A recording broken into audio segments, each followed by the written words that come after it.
మొన్న మీరు ఒక్కసారి చూస్తే ఎన్నికల్లో ఇక్కడుండే శాసనసభ్యులందరికీ అనుభవం ఉంటుంది. ఎక్కడో అమెరికాలో ఉండే వ్యక్తులు 5 లక్షలు 10 లక్షల రూపాయలు ఖర్చు పెట్టుకుని ఓటొచ్చి ఓటేయడం, నెల 2 నెలలు పనిచేసే పరిస్థితికి వచ్చారు.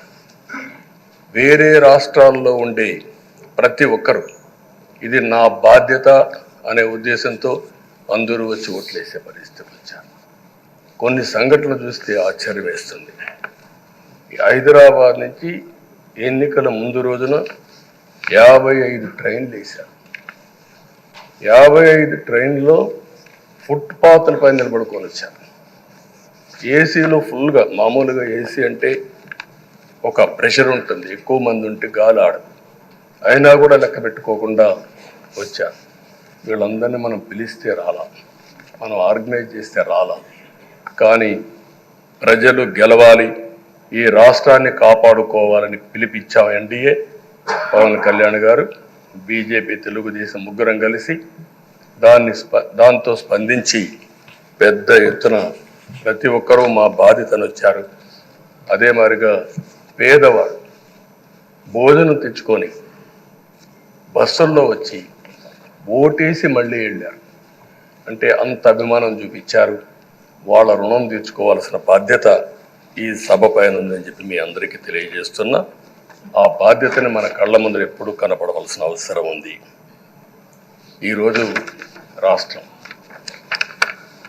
విధ్వంసమైన రాష్ట్రాన్ని మళ్ళీ గాడిన పెట్టాలి.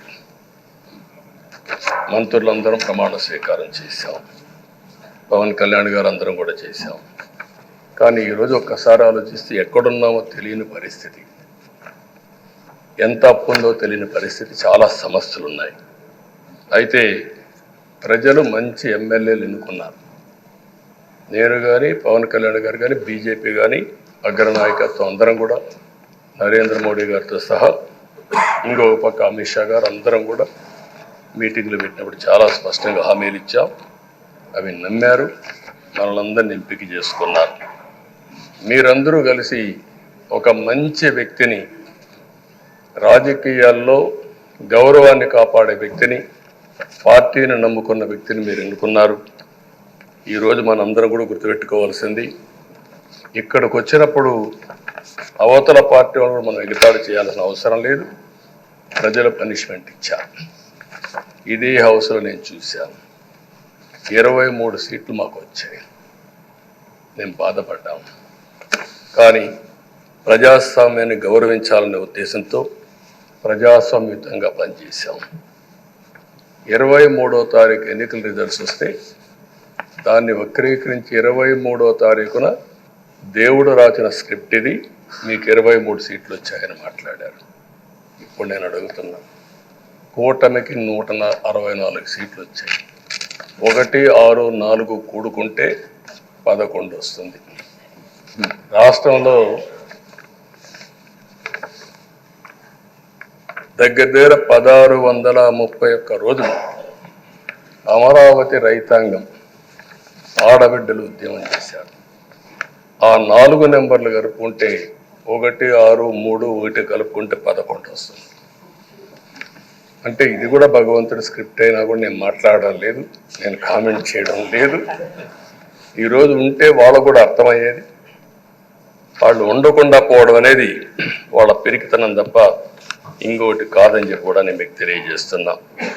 అయితే నేను ఇక్కడుండే సభ్యులను కూడా మిమ్మల్ని కోరుతున్నా, మనం ప్రజా సమస్యలపైన దృష్టి పెట్టాలి తప్ప వీళ్ళ మీద కాదని చెప్పి కూడా నేను మీకు తెలియజేసుకుంటున్నాను. ఆ రోజు పవన్ కళ్యాణ్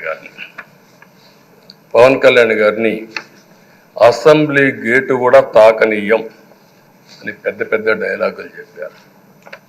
21 సీట్లలో పోటీ చేసి 21 సీట్ని గెలిపించిన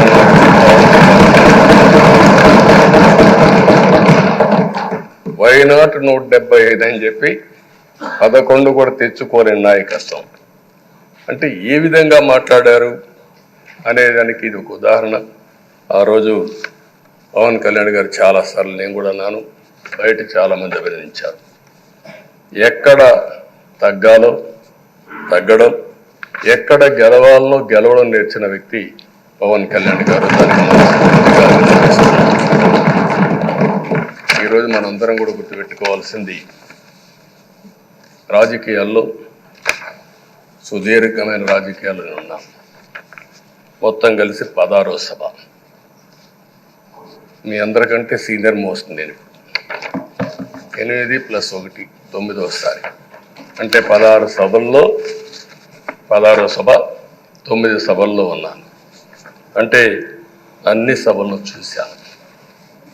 నా జీవితంలో ఎప్పుడూ చూడని సభ మొన్న జరిగిన సభ, 15వ శాసనసభ. కానీ ఇప్పుడు నేను కోరుకునేది మీ దగ్గర నుంచి,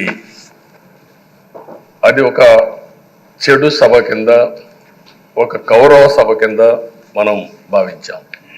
కానీ అత్యున్నతమైన సభగా 16వ శాసనసభని నిర్వహించే బాధ్యత మనందరిపైన ఉంది. గౌరవప్రదంగా నిర్వహించాలి. అదే సమయంలో ఇక్కడుండే ప్రతిపక్షాల దృష్టిలో పెట్టుకొని కాదు, 24 గంటలు మనం ప్రజలతో ఉండాలి. ప్రజాప్రభుత్వంగా, ప్రజలకు జవాబుదారితనంగా ఉండాల్సిందిగా నేను మిమ్మల్ని అందరినీ కోరుకుంటున్నా. ఈరోజు మనందరికీ అధికారం ఇవ్వడం కాదు, అతి ముఖ్యమైన బాధ్యత ఇచ్చారు. ఈ రాష్ట్రాన్ని మళ్ళీ ఘాట్న పెట్టమని మనతో మాట్లాడారు, మనకు చెప్పారు. ఎప్పుడు కూడా నేను ఒకటే భావిస్తాను, ప్రజా జీవితాలను మార్చే శక్తి ప్రభుత్వ విధానాలకు ఉంటుంది. ఆ ప్రభుత్వ విధానాలకు రూపకల్పన చేసే సభ ఈ చట్టసభ. ఈ విషయం ప్రతి ఒక్కరూ గుర్తుపెట్టుకోవాల్సిన అవసరం ఉంది.